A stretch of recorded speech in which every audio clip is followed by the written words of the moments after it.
The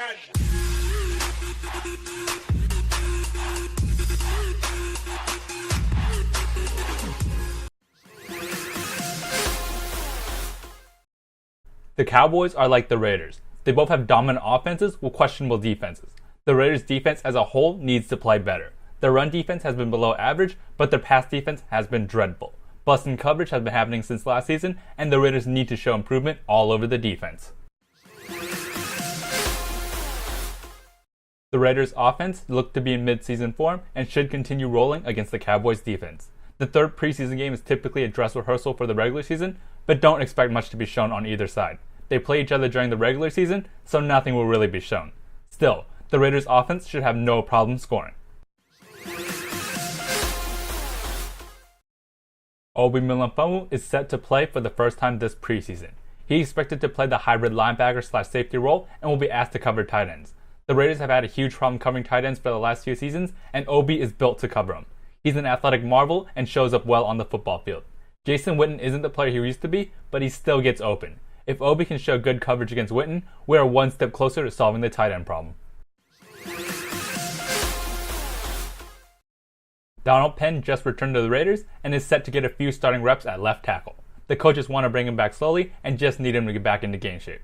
There's no reason to worry about his conditioning. He's a veteran and knows how to take care of himself, and with 2 weeks until the start of the season, he has plenty of time to get into football shape. The important thing is he needs to get his feet wet this game.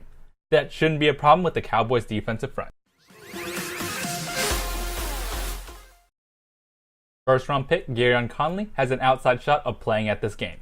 It's likely he won't play, but he's been moving more in practice and has apparently been studying hard in the film room.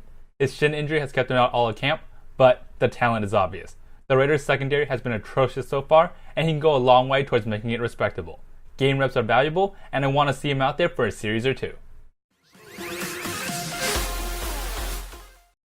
This point ties in with the defensive struggles before, but I want to see the secondary communicate and not blow coverages.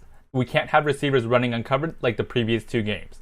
The coaches have been preaching communication and eye placement, and that has yet to show up in the games. Carl Joseph is the only player who has played well in the preseason, but he can't do it all on his own. Sean Smith and TJ Carey have been victimized by average receivers so far. If they're able to play well, it'll make it a lot more comfortable once the season starts. Who is going to start at linebacker next to Corey James? Marquel Lee is a young rookie and is better against the run than the pass. He's been very up and down thus far, and the prospect of him starting week 1 against DeMarco Murray and the Titans is scary. Terrell Adams has shown flashes of being a solid linebacker and looks to be the better player thus far. Adams' ceiling isn't very high, but it looks like the Raiders' best bet. Jelani Jenkins hasn't stood out or looked bad in his opportunities with the first team. We have 2 weeks until the season starts, and the linebacker spot is still unsettled.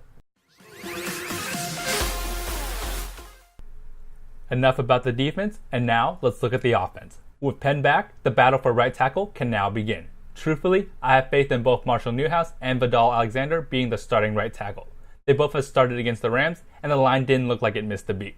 Hopefully, Alexander wins since he's younger and can be the long-term answer. Newhouse is better suited to be a swing tackle and has experience playing both sides.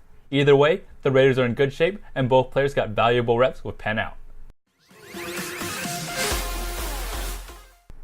The Raiders' offense looks to involve the tight ends more this season. Lee Smith, Jared Cook, and Clive Walford have all seen the ball a good amount. All 3 have the ability to block and catch the ball. Jared Cook is the most athletic of the 3, but the Raiders likely won't show their plans for him in the preseason. It's still nice to see the tight ends involved more, and the Raiders should run more 2 tight end formations this season. I'd like to see some 2 tight end formations this game and see the tight ends continue their involvement in the offense. The special teams coverage has been pretty good thus far, and now it's time to see what Cordero Patterson can do. There have been several other players back there, but Cordero Patterson has had the jaw locked up since he arrived. The Raiders' offense should get better field position thanks to Patterson's ability as a kick returner. The Raiders have a good special teams coach in Brad Seeley, and I want to see what he has planned for Patterson.